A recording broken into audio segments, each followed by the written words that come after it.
Let's go ahead and take a look at how a floating rig may be able to use a diverter system to their advantage.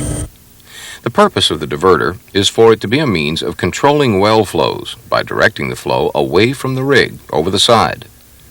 Your rig will have a set plan established by the drilling company and Sedco 4X rig manager as to when to use the diverter. When the decision to divert is made, everyone involved should be extremely careful and alert.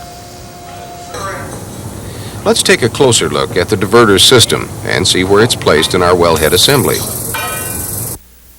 Starting from the seabed, we first have our wellhead, then the BOP, then enough sections of riser to reach the rig.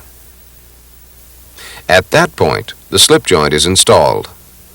At the top of the slip joint, the diverter is placed in a housing just below the rotary table. A packer element fits inside the diverter, which, when pressured up, closes against whatever is in the hole, as you can see here. When this is done, the fluid coming up the annulus is diverted to the flow lines. The flow line's normal route is to the shakers, where returns are taken. In case of a kick, the diverter line valve can be opened and the flow line valve closed, which will shut off the discharge to the shakers and will instead direct the fluid to the overboard discharge line. On most of our rigs, both of these functions will be interlocked. Here's what the diverter looks like sitting on its side. This area here accepts the dogs underneath the rotary table to lock the diverter housing in place. Your upper and lower flow line seals then seal this area off. Your returns as they come up your riser will then exit through your flow line through this area here. This unit will be setting up with that end down. Here's the area where your control lines will be installed on the block that provides functions for the insert, diverter bag, flow line seals, and locking dogs. Here you can see the rubber of your diverter packer. When your packer element is installed, hydraulic pressure forces this rubber against your element rubber to seal up around whatever you have in the hole. The handling tool, as you see here, will be used to either remove or install the diverter. Diverter is a very basic, simple device. It requires very little for roughneck to work on. Visual inspection of the seals. Since the seals do not carry any real pressure, they operate in a static mode. Well, then they last quite a long time. Any major maintenance will be taken care of by the subsea engineer. There are two different points where the diverter can be controlled. One is on the spider deck at the diverter control panel. The other point is operated from the rig floor at the driller's control panel. The diverter air pressure is basically your rig air pressure, which is maintained on the rig. The manifold pressure is taken from your accumulator unit, which is normally 3,000 psi. Most rigs have a backup system built into the diverter control unit in case the main accumulator goes down.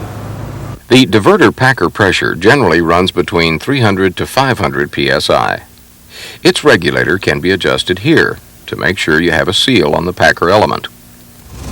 Normally, your returns will be taken back to the shakers and the vent line overboard valve will be closed.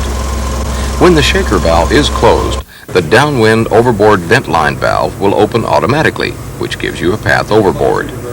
The diverter can then be closed, giving you a seal which prevents the influx from coming up through the rotary. If needed, you can increase the pressure on the seal from this point. You'll be doing a function test of the diverter every trip when you're drilling shallow hole. You'll also want to check your discharge lines periodically to make sure they're not plugged up with solids. Now that you're familiar with the parts and operation of the diverter, let's look at the installation procedure. Remember, it goes in place after all the riser has been run. It attaches to the slip joint. Using the handling tool, pick up the diverter in the elevators. Notice how the ball joint is at an angle here. You may want to make a clamp that'll fit around the ball joint to keep it aligned so you don't have to spend too much time straightening it out. Another area you need to concern yourself with is between the flow line seals. The tubing either needs to be removed or protected when you handle the assembly. Once you attach the diverter assembly to the slip joint, tighten down the locking dogs that lock the two sections together. The diverter can now be lowered into the rotary table and landed in the housing. After you engage the locking dogs, and support dogs if you have them, you should take an overpull of 10,000 pounds or so just to see that the assembly is secured in place. Now loosen the running tool by spinning it off, like you see here. This particular tool takes about 22 turns. Don't take it all the way out yet, because for the time being, it will cover the open hole.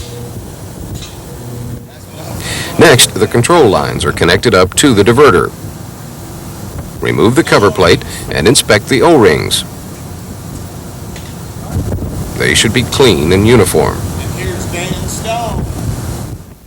The control block can then be bolted in place. Once it has been bolted down, it should look like this.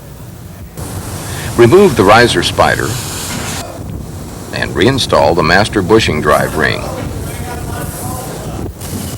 You can now remove the diverter running tool.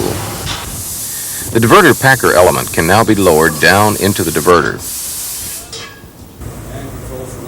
Now is when you need to function test the diverter. First, you lock the 4 lockdown dogs into place. This keeps the packer element in place. You can then apply pressure to the element. You can see it close up against the drill pipe. If everything checks out, release the pressure on the packer and reinstall the master bushing and bowl. Now you're set to drill. As we mentioned earlier, your rig will have a plan decided ahead of time as to whether you should shut the well in or divert. It's up to you to know what to do at the stage you're drilling. If you're going to divert, you should follow your SEDCO 4X policy on diverter procedures. Along with the policy, some helpful hints are: at the beginning of every tower, check the wind direction and open whichever overboard line is downwind.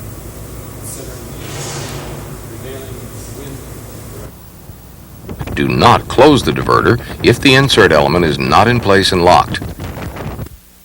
Make sure you have enough pressure on the slip joint packer. You don't want it to leak. Under no circumstances should the drill string be worked when the diverter packer is closed. It can break the seal. Have a portable gas detection unit on the drill floor, checked and ready to go. Assign someone to watch the flow line, valves, and seals for leakage. Be sure your logging unit is monitoring gas sensors and flow returns. This process should be followed whenever you're trying to divert a kick. It's important that you have a plan worked out ahead of time so that everyone's ready to do their job. As a review, let's look over several of the points we talked about. The diverter is not designed to shut in or halt flow. You should function test the diverter and valves every trip when drilling shallow hole. You should always be aware of wind direction and have the downwind overboard line open. Valves and lines should be periodically checked to be sure they're not plugged with solids. The seals on the diverter and the packer should be kept clean. Everyone should know their duties in case the diverter is used. Be sure you understand and follow the plan your rig has as to when to use the diverter. As you can see, the diverter is a tool that can give you control in case you need to divert your well. It's part of the defense system you have on your rig to keep it safe from blowouts.